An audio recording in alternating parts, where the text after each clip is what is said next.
Now, how much of the furry lifestyle is based around sex? Oh, I thought it was just a sex thing. Yeah. Is that a sex thing? You guys just have sex in those things, right? Furries are wholesome. We just like good, clean fun.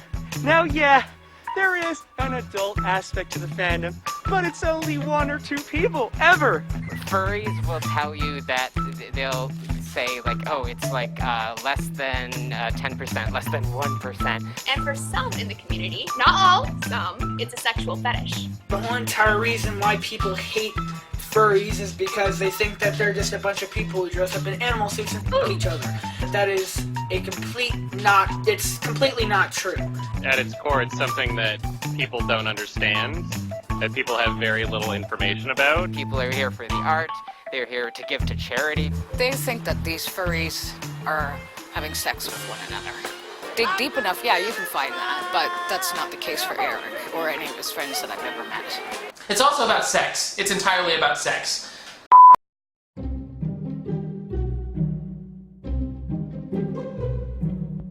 The furry fandom and sex have been doing a very strange dance over the past few decades, and I think it's due time that we take an honest step back and think about what the furry fandom is really about, if it's about anything at all.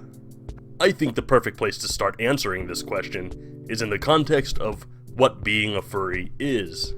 A question that one would be hard-pressed to get everybody to agree with. When approached with the question, isn't being a furry all about having sex? 99% of the time, the answer a furry will give in return is, well, it certainly is a small part, but it's not what the fandom as a whole is about at its core. Which, in polite conversation, is a perfectly fine answer, and is sufficient enough to get the point across. But this is YouTube, and I have no intention on making polite conversation. If sex and sexuality are certainly a small part of the fandom, then why is it a sexual thing to those who participate in that side? Well, let's take a look at some of the things the furry fandom has been represented as, and give some insight. The furry fandom... I keep saying fandom. I don't really like using that word, but it is arguably the best descriptor of our little subculture. Calling it a community is a poor description, because a simple look at any furry's Twitter feed will show you the diversity of, opinion that we sometimes share. But fandom is also incorrect as well. We aren't necessarily fans of any particular thing. The Pokemon fandom are fans of Pokemon. The Star Wars fandom are fans of Star Wars. So what am I suggesting? We change our name to the Zootopia fandom? No. I'm merely saying that the most appropriate title is subculture. But the word is so extraneous. It doesn't feel as all-inclusive as the word fandom does. Especially because we are all fans of each other. But setting that aside, and viewing furries as a subculture, you can start to see why there is no particular definition of what being a furry is about. You can be into the art, the suits, the community, the adult stuff, the music, and all of these things at once, or none of these things. It means something different to each fur. But we all agree that the simple baseline foundation is the enjoyment of anthro characters in one way or another. So, what is a subculture specifically? Well, the definition is, a subculture is a group of people within a culture that differentiates itself from the parent culture to which it belongs, often maintaining some of its founding principles. Subcultures develop their own norms and values regarding cultural, political, and sexual matters. Anybody who has been a self-identifying furry knows this, and understands this, that in our little culture, you are going to see a broad spectrum of people, young and old, left and right, awoo or uwoo. But being in the furry fandom isn't just being a fan of anthropomorphic animals, it means being open, accepting, and loving of the differences between us, be it sexuality, gender identity, race, age, religion, etc. But therein lies the problem that most furries won't want to discuss, and for good reason. The fandom has a really bad rep, from the infamous CSI episode, to Stephen King's The Shining, to the internet memes, to the travesty that was Rainforest 2015. Most of us, millennial furs, suffered through the ridicule and the torment of trying to be a furry, but not wanting to associate with those bad examples. The gray muzzles know it all too well. It's in our blood to deny any sexual activity at the mere mention of it, because it was our duty to rebuild the shattered social foundation of the fandom in the public eye so the next generation of furs could come up in peace and just be themselves. I'm not saying young furs have it easy, but day by day being a furry is becoming more and more socially acceptable, and this is due to a total rebranding and reconstruction of furry identity overall. So, if you're such an innocent furry, let me see your phone. What? Yeah, let me look at your gallery. What? No, this is a new phone. That's the same phone I saw you with last year. Don't lie. Nope, see, it's cracked. You just threw it on the ground. I'll be frank. Furries look at furry porn. We just do, okay? Most of us do. There are a multitude of websites for it. There are forums, message boards, chat rooms, Discord servers, group chats, all solely dedicated to smutty, sexy, furry, P-O-R-N porn. I believe one of the most underplayed and misunderstood parts of our fandom is the fursona. A fursona isn't just a character we play online. There's a very real and emotional connection to that character and to ourselves. We pour ourselves into these characters, our hopes, our dreams, and desires. It's very understandable and extremely natural to have sexual, lustful urges, particularly within the main demographic of the furry fandom, teens and young adults. There has never been a hornier group of people on Earth than teens and young adults. The fandom is a very sex-positive place, and not because it's a big furry orgy, but because it's kind of an everything-positive place. And this can lead to some strange but healthy expressions of desires that are normally bottled up and restricted by normal society. So if people like to sexualize animals, doesn't that make being a furry a fetish? It can be for some, if not most, but being a sexual fetish kind of puts being a furry into a box. We are furries first, and then we have sex second. That's like saying you have a porn fetish. No, being human isn't all about sex, but it is certainly something we all do at the appropriate time. It's no different for furs. So, if you're a hyena and you're having sex with a fox, isn't that just fetishizing sex with animals? No, farthest thing from it. I can see how somebody on the outside could draw that straight line, but the animal aspects of furry porn isn't what is the attractive point. It's the physical, human characteristics on furry character bodies that attract sexual desire. I'm confused. Aren't you just saying that you like big butts on dogs? In a fantasy sense, where this dog is a sentient, humanistic, consenting, capable sexual partner? Yes. One of the defining characteristics that makes furry porn so attractive to us is the ability to alter the form of a person to unrealistic standards. No real human can have these physical attributes. Perfect body, perfect build, perfect size.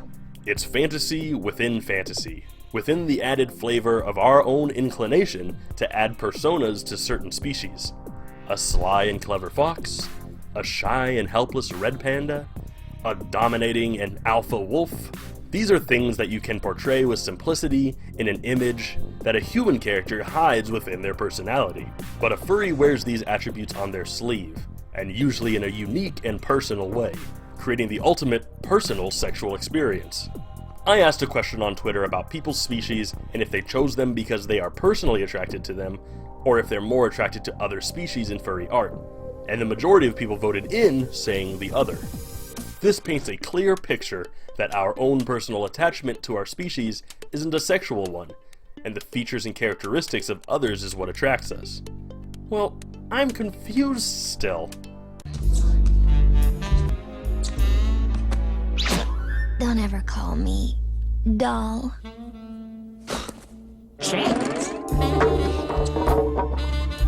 Hey, nice playing with you.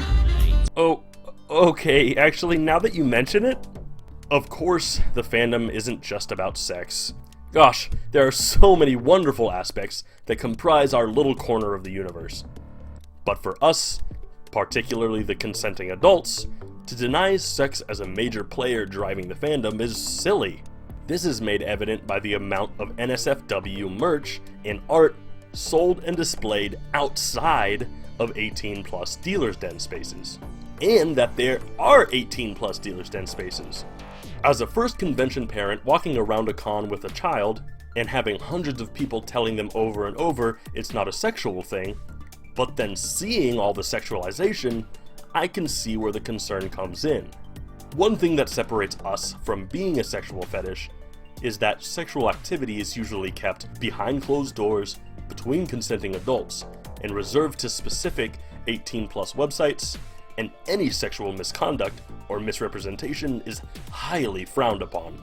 There are things in this fandom that I consider light fetishes, things that have a huffy-wuffy vibe, but don't hold any real sexual meaning. I'm talking about harnesses, life jackets, leather gear, undies. These are more affinities and things that people feel confident in, adding defining characteristics, and perhaps there is a sexual connotation attributed to them, but it stops at a very surface level explanation of, oh, that's cute. Let's look at an actual fetish, BDSM. If you don't know what it means, look it up. But there are conventions, and festivals, and parades solely to celebrate this hypersexualized fetish. I'm sure there is a community of supportive leather daddies. I'm looking for something that says, Dad likes leather. Something that says, Leather Daddy? Oh, is there such a thing? But the end goal of that community is sex and pleasure. The furry, lifestyle community... fandom, fine, the furry fandom, being so sex positive, does have its downsides. Because of how present and sometimes flagrant sex and adult content are represented, this can push people, particularly younger people, into feeling pressured to be overtly sexual, which isn't necessary for every person. This can lead to people feeling bad because they aren't as sexual as the others around them. Like they don't fit in because they don't look at NSFW stuff. And these young and impressionable people tend to end up thinking that they're asexual or aromantic simply because they aren't as salacious as some of the people around them. Now, of course, if you identify as ace, that is completely valid. The point I'm trying to make is being unsexual in a community full of sexuality can seem overwhelming. Hell, I am a sexual person, and it's overwhelming to me. And this is where a huge problem comes into this entire conversation, and why so many furs get defensive on the topic of sex. There is only one thing worse than a rapist. Boom. A child. No. Kids. In this current day and age, being a furry is becoming increasingly more and more popular with kids. Having your own animal character, being an individual, being able to express yourself and your feelings in a welcoming and accepting environment, who wouldn't want to join? But that's the issue. The furry fandom as it is now is closer to what it always should have been, but it being as open, welcoming, and sex positive as it is, poses a potential danger to children in the fandom. A danger that is not unique to our community. Anonymity online is bad enough as it is, and now has a cute little animal to hide behind. Pedophilia, zoophilia, and other nefarious and downright evil people do find their way into our groups, mostly because it is an easy feeding ground for them. These people, though, are not welcome and do not fit into the values of our community. But that doesn't make younger furs any less susceptible. Not talking about sex and trying to pretend like it doesn't happen isn't going to help anything either. If anything, it will only brush these kinds of serious issues under the rug. To combat this negative and very real dark side of the fandom, we need to be able to educate and expose the younger generation of furs to the kind of things to look out for. The internet is a battleground, not just for furries. But the quicker we accept that sex is normal for us, the easier it will be for people in and out of the fandom to navigate this weird and sometimes very confusing society we have built ourselves. So, is the furry fandom about sex? No, of course not. But is sex and NSFW art a major player in the fandom's enterprise? Yes, of course it is. Being a furry isn't inherently sexual by any measure, because it means so many different things to so many different people. But being an adult in a sex-positive community, where fetish, sexuality, orientation, and repressed nerdy hormones are so prevalent and widespread, definitely can make it seem that way. We are the largest group of aimless, artistic, open and accepting friends in the world. And some of us like to Thank you guys so much for watching. If you made it to the end of the video, a like and subscribe are greatly appreciated. I know this is a controversial topic, so if you have anything to add, make sure to leave it in the comments below. I do read all my comments. I know this video was a little long-winded, but I had a lot to cover and still didn't really get to everything. These videos take so much time to put together. They are a lot easier though with your support. You can support me on Patreon, link down below, for a bunch of exclusive Atris and Veovis content. Speaking of Patreon, I want to thank my beautiful patrons who without their support I could not make these videos. Thank you all so much. And again, thanks for watching and see you next time.